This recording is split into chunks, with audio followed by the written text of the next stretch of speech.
Hello, welcome to Books and Brews, the place where beer and literature meet. With your host, certified Cicerone Michael Agnew. And Laura Mosica, author of the Bluebells Chronicles. Each month we invite a guest author to read their words and talk about writing while sipping beers specially paired with their work. Today's guest is Philip Watling. So sit back, pop a cold one, and dive into some books and brews. Yep. So I think we're ready to go. So we are. Welcome everybody out there in podcast land to episode number 24 of the Books and Brews podcast. This is the big 2-year anniversary mark, Laura. Yep. 2 years ago in April, that must have been 2019, we started our podcast with Lauren Mimi, a poet and storyteller, as our first guest, and his book was about ghost stories. So and I do believe this is the 1-year anniversary of the COVID episodes. Is it really? Yes. I think we started in March, and that's it's opened some doors because obviously we can now interview people from all over the country. Yeah. Like today. Yeah. Before we get too far into it, hold on. I dropped my pen. Okay. Before we get too far into it, I do want to kind of put out a public service announcement that we are always looking for poets and authors to be on our show. And usually we're booked out pretty far ahead, but I haven't put out any notices this time. So, now's your chance to be in within, just a few months, which normally you have to wait a lot longer. And we have had people who have said they didn't call and ask to be a guest because they don't drink beer or don't want to drink beer for whatever reason. And so you don't have to drink the beer. We don't make you drink the beer. Especially now that we're on Zoom, we're completely incapable of making you drink beer. So if you would like to be a guest, we never require you to drink the beer. In fact, it's kind of almost embarrassing because typically Laura and I are drinking in front of our guests. So rude. Well, apart from, guzzling beer in front of people and not sharing, how's your month been? Boring. Nothing happens. I sit in my house. I go grocery shopping. Yeah. I do this every once in a while. Do something exciting. Well, Chris and I are here in Florida on our honeymoon, so we doubled up on the excitement for you and on the reading too. So you can live vicariously through us. I caught dinner for us the other night. I went fishing for the first time ever in my life, and wow. It was pretty exciting. It was offshore. And I was kind of expecting something different. I was expecting the Down Easter, Alexa, and, all these, I don't know what I was expecting, like fishing nets or, those yellow hats on your head and wild winds. I don't know what I was expecting, but it was kind of like being on, a boat. Kind of like that. Like a regular sized boat, I was expecting, I guess, something bigger. And, but we went out there in the Gulf and, we fished with a rod and a reel. And I got really, really excited because, I'm reeling and I'm working really hard to get this fish in. And I was imagining something huge. And I'm pulling and the rod's bending. And this fish came flopping up on deck. It's 15 inches long and 2 pounds. Woohoo! How does anyone pull in these 250-pound marlins and things? Very carefully. Very carefully, yeah. So anyway, we've been having a lot of fun. We swam with the dolphins the other day. We went horseback riding. We took a helicopter ride, and so the helicopter pilot was a great sport. We try to play music wherever we go and then put it up. And this started with performing Scottish and medieval music in Scotland and medieval locations. And so then it just spread. And so we play wherever we go. So I got into the helicopter with my flute. I said, do you mind if I pretend to play flute in your helicopter? He said, of all the things people have asked to do in my helicopter, the first. So I fake played, and because you couldn't hear anything anyway. Yeah. Except interestingly, when I thought I was fake playing, the pilot said, I thought you were just going to fake it because the wind was going through. Oh, wow. And so they could hear over their headphones, they could hear the sound of a flute, even though I couldn't. So it was interesting and it was fun. Yeah. So what'd you read this month? Nothing. Nothing. I finished our book from last month's guest. Was that Cynthia Kroc and Joseph Tahovsky. Joseph was the son, right? And Frank was the father. And so I finished that, The 40 Thieves on Saipan, and that was a really good book. I highly recommend it. It went through all these exploits that these Marines did in World War II. And we find out some of them died, but even when they get home, we find out that there is, for most of them, still a lot of damage, even though they survived the war. And, we should be happy and thrilled, but they come home and a lot of them are having physical problems from injuries they got or damage problems. Right. The kind of from the things they've seen, and some of the things described in the book were really truly horrible things to have experienced. Like, I don't even want to repeat them. They're just you don't even want in your mind. And so at least one of them turned to drinking. A lot of them had marital problems, things like that, because of the psychological after effects. So it's a very uplifting story in one way and just very heartbreaking in another. So who's our guest? Well, our guest this month is Philip Watling. And as I said, this is one of the benefits of Zoom. We can have Philip because he is in the UK. And you're not in London, are you? About 40 miles northwest. Okay, so relatively close, though. But an hour away, yes. Okay, yeah. So Philip is from England. And after university, Philip got his dream job working with horses. All was well until December, I believe it was 9th, 1994. Bang! A car has hit you. Are you still breathing? Is your heart beating? What do you do? Will you live? I did. It was a cold winter's morning. My life changed forever. I was on the way back to work and I was hit by a car. I died, yet I am still here. So who would not turn the page on that and find out you're still here when you died? So what happened, Philip? It was a bad time, yeah. My heart's still beating, so I call that death. Yeah. Well, we are definitely going to get into that and lots of questions. And Michael, what is our first beer today?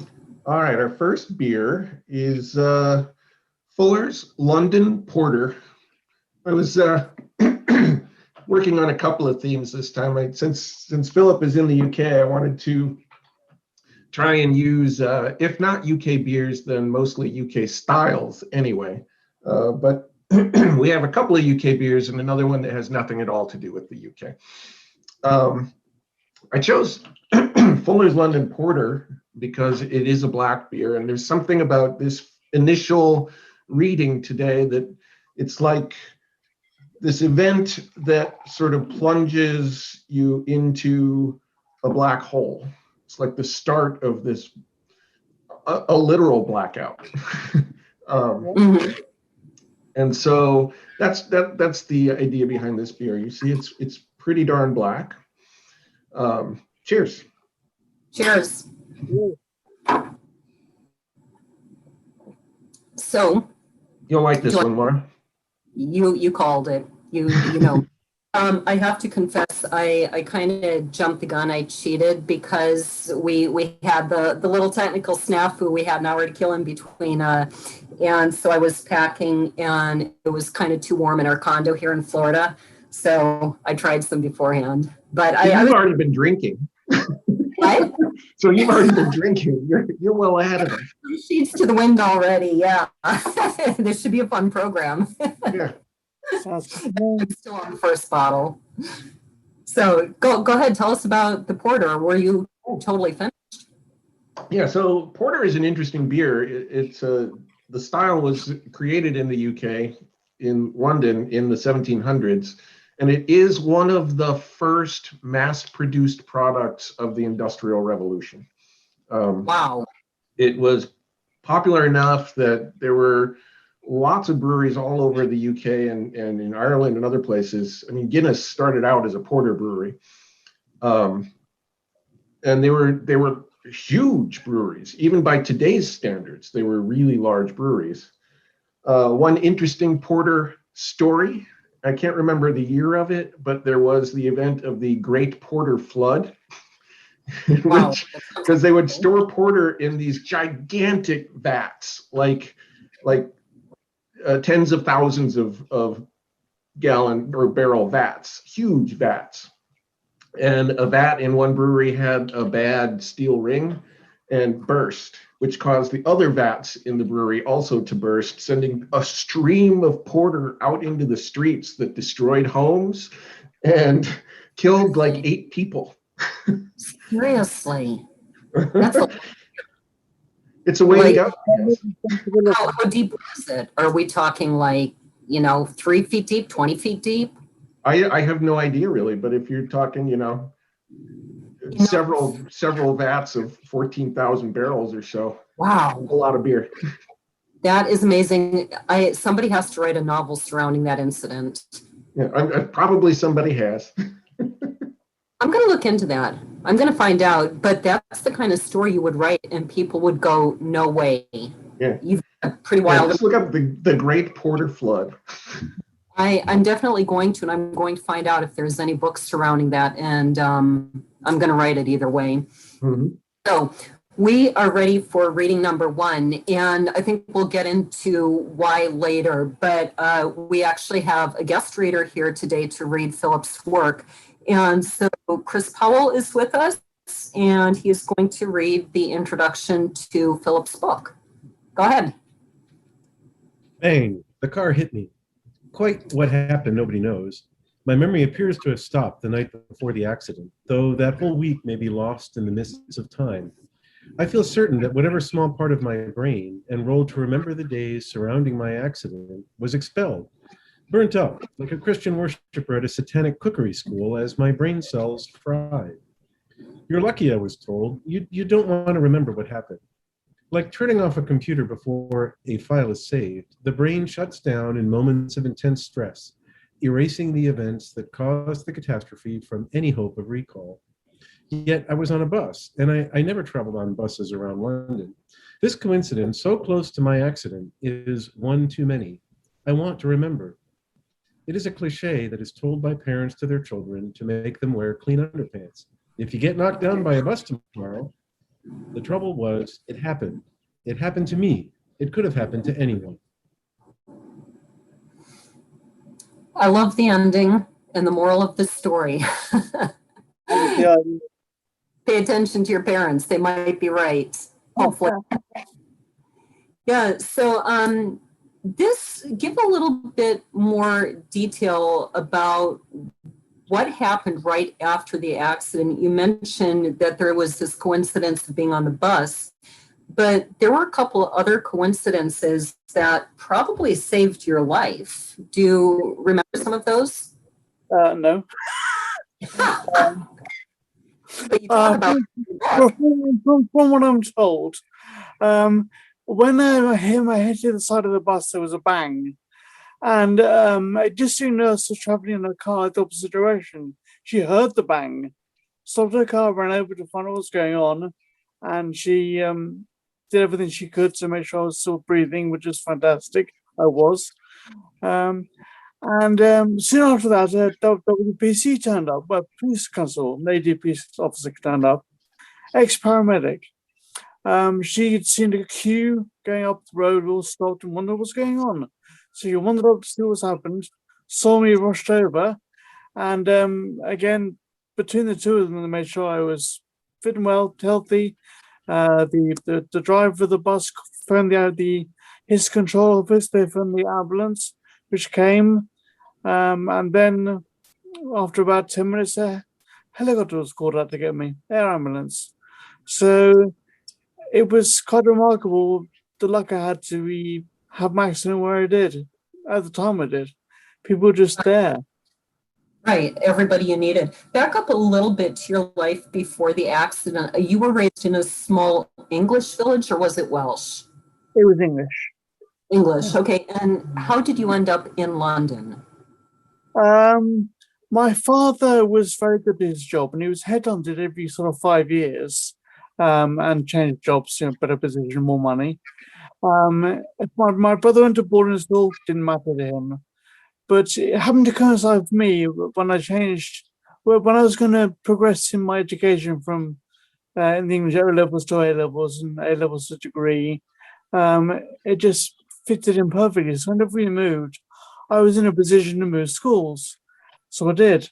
And when we moved to the west and the north and the southeast, and then on to university, and that was where I had my accident.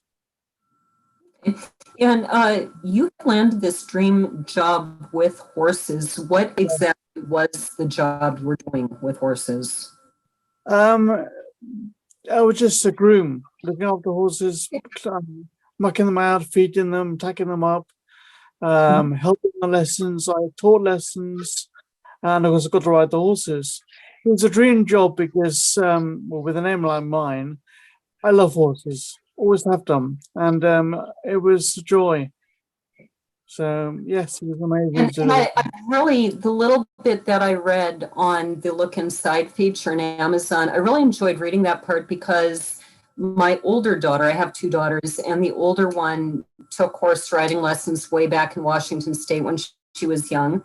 And she's now in her 20s, and she's gotten back into vaulting, and she's been volunteering, taking, horses to work with disabled kids because it's very therapeutic for them.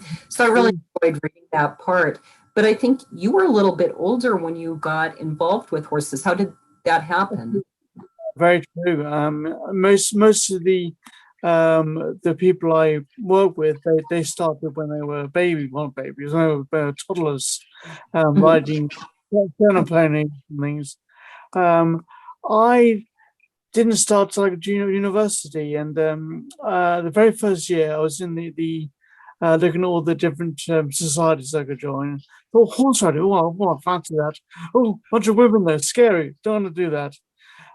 It's in the book. You read about it. But by the second year, when most of my friends are women, I thought, well, let's give it a go, and I loved it. And it was from taking riding lessons at university. I then got to work there, and the rest is history. That's great. I was just on a horse not quite a week ago, maybe, and I'm still a little bit scared of them. Like about the first horse I ever rode trampled me. The second horse I rode ran down the highway with me, clinging on, going, stop. So, but we've gone to the Sunshine Riding Stables here in Florida twice, and they're great. So I've had two good experiences with horses, but I still love them despite those things. You technically died after being thrown into the bus. Your heart stopped, right? I didn't die then. The WPC and the district nurse, they did a fantastic job. Mm-hmm. And I clung on to life. My body was fighting hard. Got to Unicorn Hospital. I was in the casualty A&E, and it was there my heart stopped beating. I guess my body said, "Oh, I want to have a rest." So, and it apparently happened 3 times, no, twice. Okay. Yeah, happened twice. So the third time I thought, it's not risk the third time. How long were you technically dead for? Seconds, milliseconds. Okay. It just gets on my heart beating. The nurses jumped to attention, grabbed all the resuscitation things, what we call them, and they did a fantastic job keeping me alive. So yeah, I didn't die very long.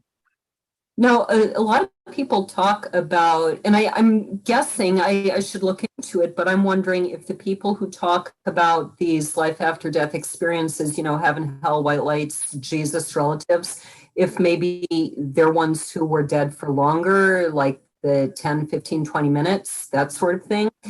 But Well, I looked into this because I was curious, of course. So I asked um, various doctors, and I was told that for the first 10 seconds of your hospital beating, you're not dead because they can revive you. Mhm. If your hospital beating more than 10 seconds, then they can't do very much. They're going to translate it hard. Your brain's already dead. Mhm. So you die 10 seconds after your hospital beating, you feel dead. The first 10 seconds, yeah, I say I died because had they done nothing, I wasn't coming back. So Mhm. I was technically, I was not technically dead, but I was dead because I had left alone, I was not going to come back. But they can Mhm. bring, which they did. Thank God they did. So technically, I wasn't. I didn't see anything. I like to say that if you believe in God, why would He give me a chance, a choice between living and dying if I was going to live? I had something to do in this world, maybe, and He had a plan for me. He thought, well, I can't let him die now, so don't give him the choice. Don't give him options. He may decide to come over. So I wasn't shown anything. Maybe. Who knows? So you didn't actually have any of those experiences, and that to me was interesting because usually when we hear these stories, that's what we're hearing about. So I think we are ready for beer number 2. All right, beer number 2. This one was fun for me because of the reading itself. It's also, I chose one of my favorite beer styles in the world. So this is Fuller's London Pride, another beer from Fuller's, because the choices of actual UK beers in the Twin Cities is extremely limited. We get maybe 3 different brands. Uh-huh. Well, So Fuller's London Pride is an English bitter, or its bottled version, so it would be called an English Pale Ale. This is the inspiration for what is now the American Pale Ale IPA, craziness. Uh, Early in the craft brewing scene, American brewers were mimicking the beers that they couldn't get here anymore. And so one of them was the English Pale Ale, and Sierra Nevada launched Sierra Nevada Pale Ale based on that, which started the American thing. The differences are the English bitters are usually low in alcohol, lower in alcohol than the American Pale Ales. There's a more pronounced malt character, kind of biscuity. Um, there's a pronounced bitterness, but not quite aggressive bitterness. And there's some really lovely fermentation-derived fruitiness to these English pale ales. They're really just delightful. You are So, making me excited cheers. to taste this. Okay, cheers. maybe there's a difference in color. Huge difference, yeah. Mhm. For those who are watching on video, let's see, this one is the Porter, much darker, and this one is London Pride. And, just based off your comment, Philip, I did not drink beer pretty much ever at all until I started doing this podcast. And, I always just thought beer was like, I don't know, Coors Light or something. Like I knew almost nothing. So Michael has really taught me a lot. And I've been pleased. So the reason I chose this beer, this is what was fun for me. So when I read this reading, I kept thinking of like a 19th century ghost story kind of a thing, where it's a cold winter night and the mysterious stranger wanders into the pub and begins to tell this fantastic tale that enthralls all of the other people in the pub. That's um, a great image. that's the image that came to me as I was reading this section. And so I wanted a beer that people would be sitting around in the pub drinking when this mysterious stranger walked in. I love that. You're the mysterious stranger, Philip. I'm very Uh, sorry. Are we ready for reading number 2? Yep. Friday. Go ahead. Okay, very good. Friday, 9 December, was sunny, calm, cold, and rain-free, much the same as every day had been since the events of Halloween a few weeks before. In fact, we'd experienced several months when the weather had not varied a great deal. It was turning out to be a very mild winter. That Friday, no doubt, started the same as every other day that week. There was no reason why it should not have done. However, there might always be the chance that some unforeseen event happened on the Thursday evening to change the course of my life irrevocably, an event that may have upset the balance, invoking an alteration to my lifestyle. Unfortunately, I do not have the ability to remember, and so do not know of such a phenomenon. This event is so unlikely that it makes that particular Friday perfectly normal, meaning I left on time and proceeded to walk to work, traveling through the back streets of Catford towards the South Circular Road. It may not have been the most pleasant route to walk, but it was fast and direct, avoiding the railway lines, hither green sidings, and the local cemetery. I caught a bus, though. Don't ask me why. I never used to ride on buses around London. Waiting behind a queue of cars annoys me. I would rather keep moving, even if it takes me longer. As far as I know, there was no real reason for me being on the bus. I was not even late for work. It had just gone 8 in the morning, and on a Friday as well. I had no reason to hurry to work, yet I was on a bus. Why remains one of those mysteries that will probably never find an answer. The bus stop nearest to work is up the hill along St. Mildred's Road, Lee, opposite Rayford Avenue, a road that opens out into Ronver Road, leading to Willow Tree. The bus pulled over, and I jumped off and ran across the road. At least, that is what the eyewitnesses say. Sounds like a load of rubbish to me, but I cannot remember any of the events that occurred on that fateful morning. It is frightening to think that I am the only person who can know what happened on the day of my accident, when I cannot now remember the circumstances. Various eyewitnesses all say the same. I just ran out into the road without looking. I do not do this. I have spoken to some of the people who witnessed the accident and have read the police accident report. Using a bit of common sense and knowing the kind of person I am, I think I know what happened, and it shows that evidence can easily be misinterpreted. Eyewitnesses can only say what they saw and cannot get inside the mind of the person they witnessed. In no way am I saying that their statements are false, but saying I ran out into the road without looking is ludicrous. I walk fast. I take fast, fleeting looks. My interpretation would be that they did not see me look and only thought I ran. However, like the Big Bang, nobody knows what really happened, and to be honest, it doesn't really matter that much anyway. How the car came to hit me is in dispute, but there is one thing we all agree on. As I crossed the road, I had a slight bump with an eastbound car. Thankfully, the car was going relatively slowly, only 20 to 30 miles per hour. The A205, South Circular Road, is South London's major artery, spreading right the way across the south of the city, from Kew Bridge in the west all the way to Woolwich Free Ferry in the east. Of course, being major, everybody uses it, and nobody can go fast along the South Circular Road in rush hour, whether they want to or not. Curiously, so many cars around the road as their drivers rushed to work that my life was spared. This slight bump, which, judging by the damage to the car, was all it was, may only have been small, but it did cause my knee to swell up, dislocate my right shoulder, and cause a large abrasion to appear on my upper lateral right humerus. As the car, no doubt, braked and I bounced off the bonnet, I was flung into the air and twisted around, banging my right temple against the side of the bus as it pulled away. The fold of metal where the top and bottom halves of the bus meet, embossing the side of my head. As accidents go, this had been a bad one. It was to totally change my life and would make me reassess the values that had been foundation stones of the person I had been before, a person I would never be again. Changes occurred that would have turned out to be disastrous, maybe ending with me being chained to a wheelchair for the rest of my life, or even worse. Thankfully, this is not the case, though never must I forget that I had a life to go back to in the first place. In spite of its grave outcome, this had just been a simple accident, a small prank that should have been forgotten by the next day. It was not for me to forget, though, but the start of a process I somehow had to undergo to better myself. A voyage of self-discovery I maybe had to travel before I would be able to continue with my life.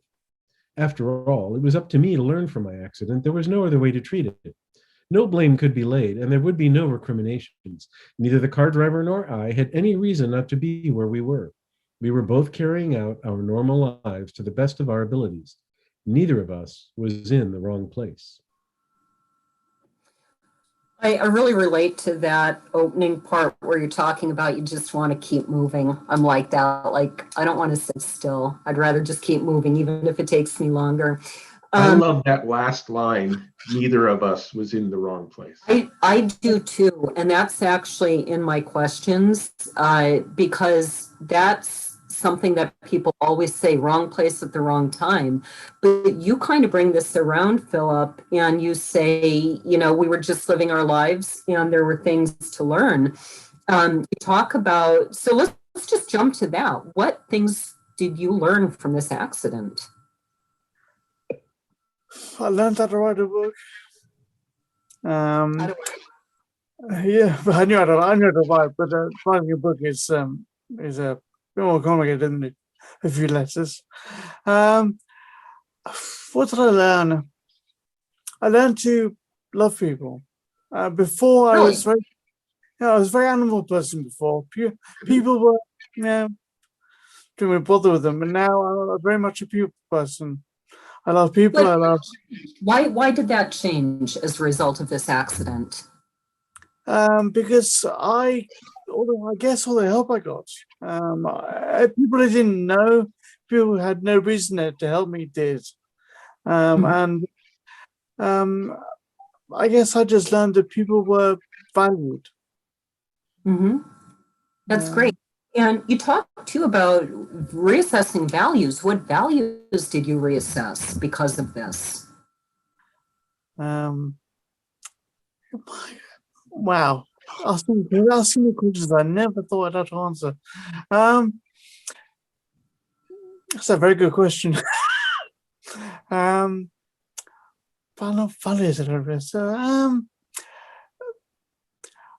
The main thing, I suppose, is people rush. People rush everywhere. It's just go, go, go. And I learned, no, take your time, smell the roses, look at the trees blowing in the wind, and just live life a little bit slower. You don't get to places any faster by going fast. But by taking your time, you get to places relaxed. I don't suffer from stress. I never do, because and that goes straight to what you opened with, that you always wanted to be moving fast. Yeah. So it brings it around full circle. How long were you actually unconscious for? Do you know, like days? I was fully unconscious for 19 days. Wow. So you were in a coma for 19 days? No, I was never technically in a coma, but I was fully unconscious. There was the Glasgow coma score, which is a scale of 0 to 15. 0 and 3's dead. I was 2. And I was 5, sorry. Initially I was 5 and 3's dead. So I was in a bad way. But I wasn't, I was lower. The score was too low to put me in a coma. So the score was too high to put me in a coma, although I still couldn't function. Okay. How extensive were your injuries when you woke up, both physical and neurological? Like, I think, was it your shoulder, your leg? Were things broken? What was the neurological sort of result? My bones don't break, fortunately. I had dislocated shoulder, which they put back in. It's still a little bit sore, and my range of motion isn't very good, but it's not bad really. My knee still hurts. There's nothing. I don't believe there's anything they can do about that. I get a bit of pain. I wake up in pain. It always hurts. You just gotta get on with it, though. You can't just sit there and do nothing. Oh, my knee hurts. I'm not gonna do anything. What a life that is. I just do things. Just get on with it. The major damage was the fact that my brain bashed around inside my skull. And my eyesight's bad. My balance is bad. My dexterity isn't very good. I like to say about my book, I've written the book, but I can't read and I can't write. I can't read because my eyesight's bad. I can't write because I can't hold a pen properly or move it. I can go up and down, but I can't go across. So forming circular letters is difficult. If all my vowels are I's, I'm missing a dot on the top. That's the main things. Eyesight, balance, hearing is not brilliant. Well, hearing apparently is very good, but I can't hear anything.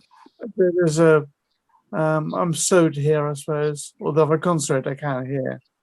Well, with all of this going on, when you woke up, what kind of prognosis or outlook did they give you?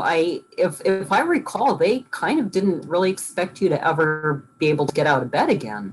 My first consultant, because my parents asked him, and he said to them, he'll never drive a car, never ride a horse, probably never live independently.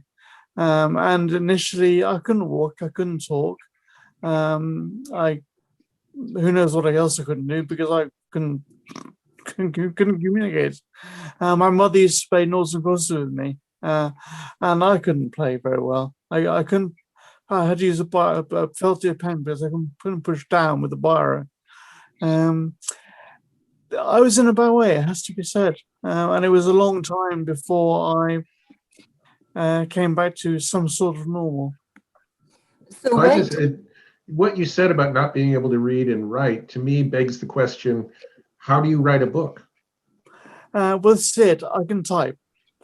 Okay. You physically cannot write. Write with a pen. Type. Because I can write, but you can't read the writing. I can't read it. Within an hour, I can't read it.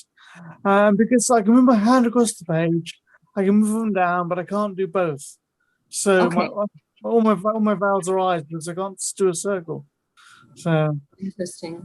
See, I just assumed when you said you can't write, I thought, well, maybe you dictated the book to someone or worked with someone to tell your story.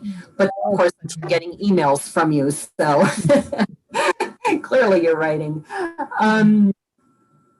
What did it do to you mentally, emotionally, or as far as your motivation to be told you're never going to walk again, you're never going to do much of anything again? I put this in the book, funny enough. I know I didn't know this, but I put down that had I known this, I probably would have walked faster, earlier, because I'm stubborn. And being stubborn allowed me to live, I suppose, because I didn't give up.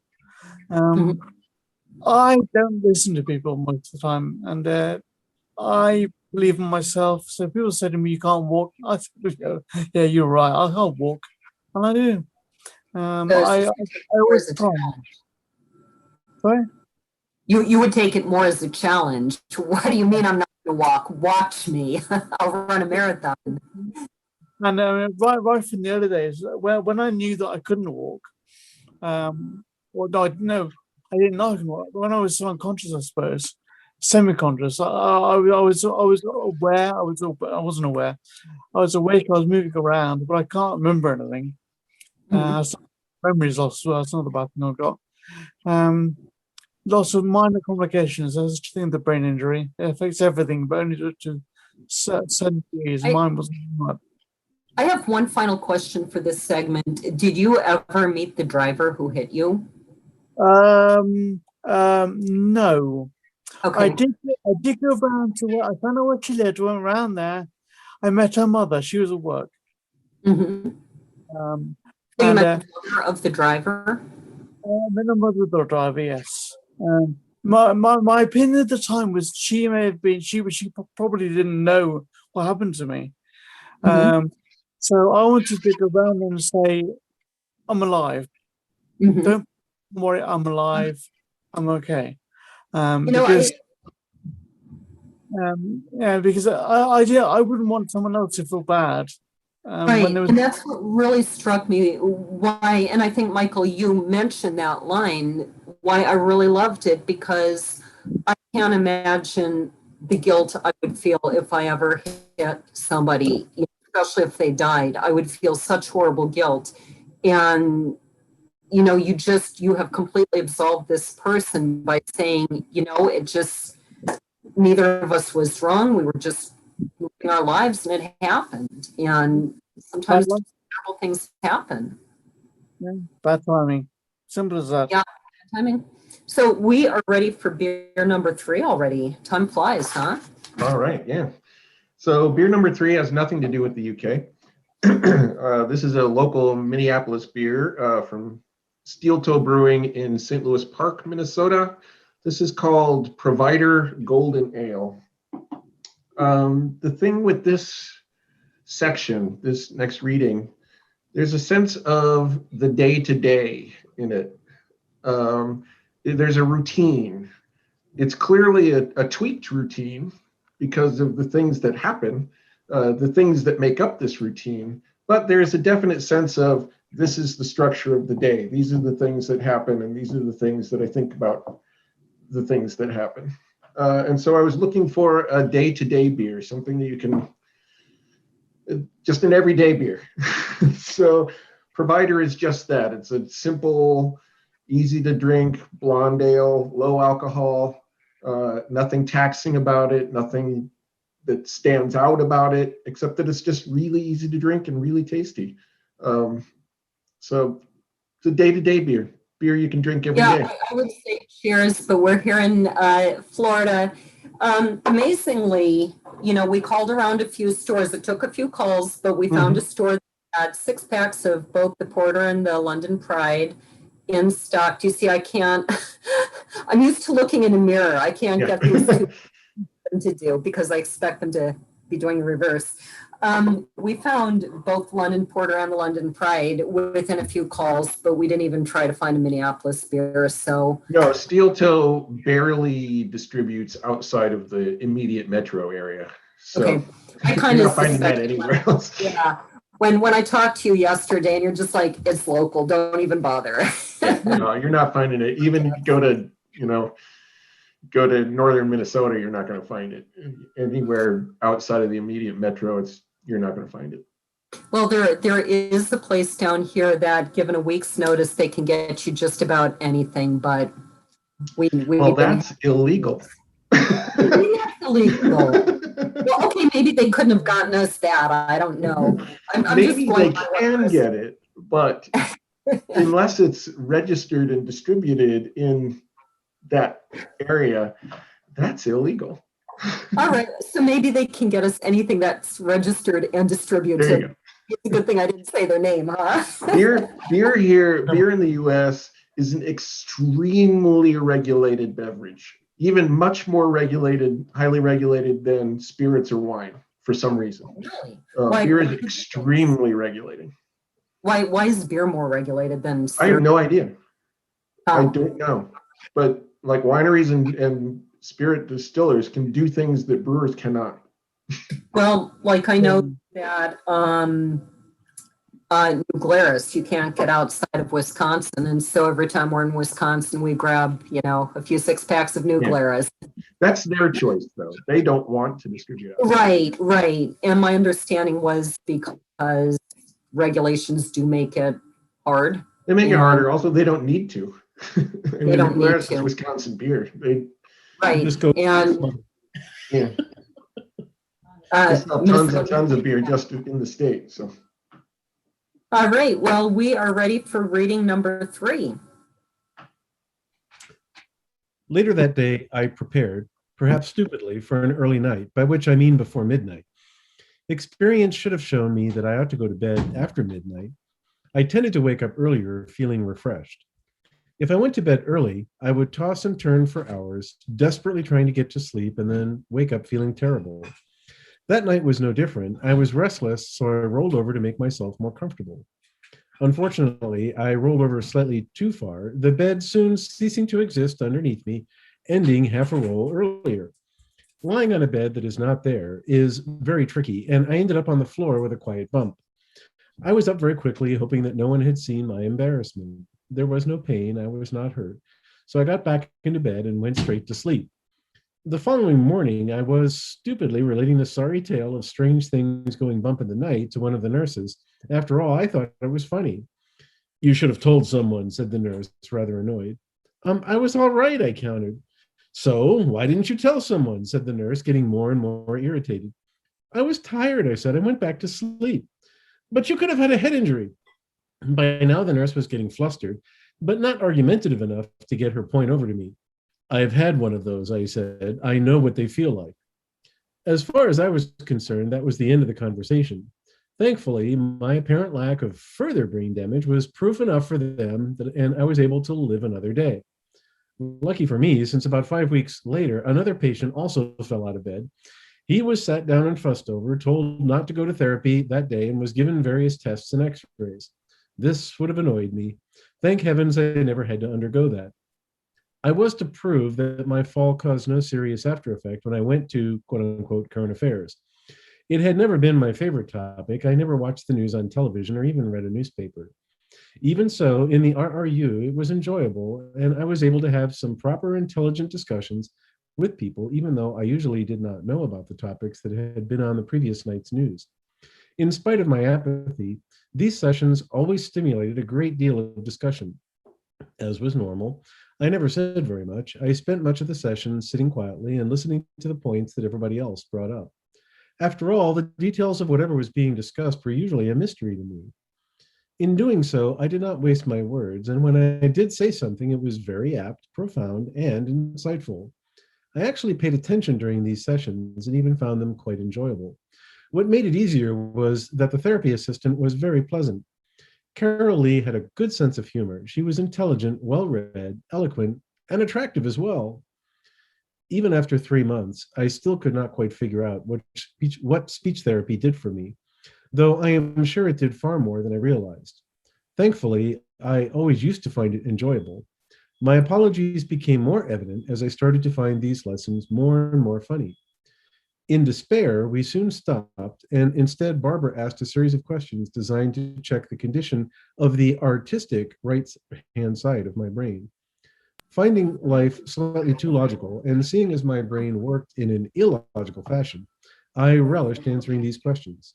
I had always found mental escape easy, and thankfully still did, even after a potentially fatal accident. Happily, physical escape was also becoming easier by this stage, and I could get off the unit to go to the shops, although I was still chained to a wheelchair. Another escape came on the Thursday morning in the form of occupational therapy, where Samantha showed me around the kitchen. Whilst considering what complex recipe I might do, I was asked to make a cheese sandwich. I realized this task could be complex for people with certain disabilities, but for someone with no apparent disability, acknowledging the assumption that the wheelchair was only temporary, who had been cooking for 12 years, making a cheese sandwich was rudimentary. I was even somewhat embarrassed, but I made one nonetheless. Maria, who was going to take me for physiotherapy at 11:30, walked past the kitchen at me and made a jocular complaint that she did not have a sandwich. Later, when she came to get me, I gave her the sandwich that I had made for her. Showing her gratitude, she told me to get ready for physiotherapy and she would do my washing up. For once, I was given an order with which I could happily comply. When Maria joined me for physiotherapy, she mainly did work with me lying on my front on a large ball, designed to get me bending around my pelvis and using it correctly. She was so impressed by what she asked me to do, she offered me a suggestion to which I did not have to comply. Thinking the possibility of me carrying out her suggestion was remote, she never, in fact, even phrased it as a question. "You did that so well," she said. "It's a shame we cannot put you on your back." Quite what there was to be shameful about, I never found out, since I was not going to allow anything prevent me getting better. "If it does me good, I'll do anything," I replied. I meant it as well. There was nothing I would not do on the road to my recovery. No obstacle that I would let come in my way and block my passage. Maybe against her better judgment, Maria helped me turn onto my back, and there I lay, bending my back over the curve of the ball, helping eliminate the flexion that causes the stoop so characteristic of many disabilities and old age. So a real testament to the fact that this perseverance makes a huge difference in getting better. One thing I was curious about, how long did it take you to walk again? Oh boy. I was trying to walk right from the start. It's getting up and falling over, because my legs weren't very strong. I suppose I could walk by the end of the Yes, that's true. I couldn't with the first hospital. First 2 months, I couldn't walk. Kept trying, but couldn't. I suppose in the third month, by the end of the third month, I could walk technically. The Mhm. physiotherapist was brilliant. She was amazing. She got me walking, but I wasn't allowed to. By the third hospital, the last 2 months, yes, I could walk, but I wasn't walking properly. So I had to Mhm. be retrained. I Okay. suppose it was 4 weeks before I could walk properly. Okay, that's still amazing to go from you're never going to walk again to 3 months and you are. What about horse riding? When's the first time you got back on a horse? In my third hospital, when they found out that I used to work with horses, they thought, oh, well, there's the local stables. They do just riding for the stable. We'll take you there. Mhm. And I went there and I loved it. I helped out there after I saw their festival as well. I kept continue riding there. And actually, I did most of the work for them because they didn't know what they were doing. But I suppose I was riding a horse about 4 weeks after my accident. I started to walk and then rode a horse about a week later. That's amazing. And one of the pictures that I found when I was doing some research for the interview, I believe you're on a horse, and it specifically says this is after the accident, and this horse is vaulting over, what do you call that, the fence or the stile that's used in steeplechasing? Yeah. Specifically. Amazing. Yeah. I went after out of hospital. I went to a riding with the disabled centre down in Kent, I think it was, 2 years running, and they got the people there riding properly, jumping, and I loved it. Mhm. I I love jumping. really Again, I enjoyed that picture because my daughter is actually right now, she just took lessons as an adult to refresh her vaulting skills, which I think it's called vaulting when you jump over these fences, right? But no, but we say jumping. It's just called jumping. Okay, somebody used the term vaulting to refer to jumping. So I was misled and lied to. But my daughter does the tricks on horseback. And so I can totally see her doing that too. But I really enjoyed that picture. And, to go, from you're never going to walk to your jumping and steeplechasing. What are some of the remaining health impacts? This has been, what, about 26 years since this happened? Yep. Well, like I said, my knee still hurts. My balance is still pretty dire. I do wander. I wander off occasionally. I can't walk. In America, I believe, in order to test whether you're drunk or not, they get someone to walk in a straight line. I can't do that. You're going to fail that. What? In the past 26 years, I've drunk 2 pints of alcohol. Both at wakes of friends, one cider, one beer, because I was toasting the person who died. Um, and so 2 pints in 26 years, and I can't walk in a straight line. So my balance, my knee still hurts. My speech is not brilliant. The major problem. I've got a card, which if I get into problems, I can hang on. Always present the card to people. I'll find it. So something that kind of tells people what's going on. It says on the card. I suffer from. I have speech difficulties. I have difficulty processing information. I have balance difficulties. My behavior can be disinhibited. Mm-hmm. So that kind of tells people that. So I've never had to show this card to anybody, but it's there if I need to. The major problem is the major problem I would say is that if people ask me something, I have to stop and think about it, and that could be in the middle of the road. I suddenly stop in the middle of the road and say, "Hang on a second." That's the major problem. I wanted to, I'm not going to ask this as a question because we're so close to our time limit here, but I wanted to mention that something really good came of this book. Somebody read the book, was so interested in who was behind the book that she contacted you and eventually married you. So, yeah. So that's a great story. Something really wonderful came of it.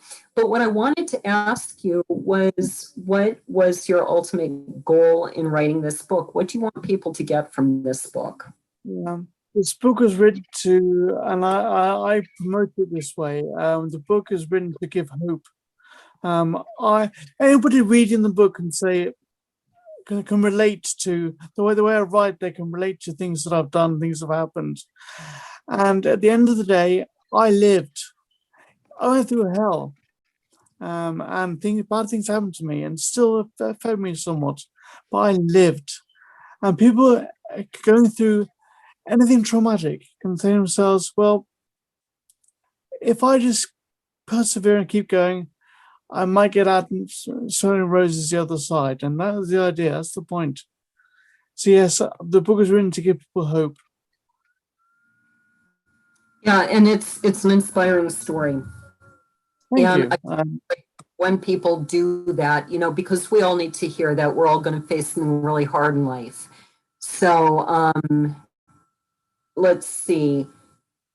I hope people will buy your book, and it is called what? Flight of a Lifetime? Right, yes.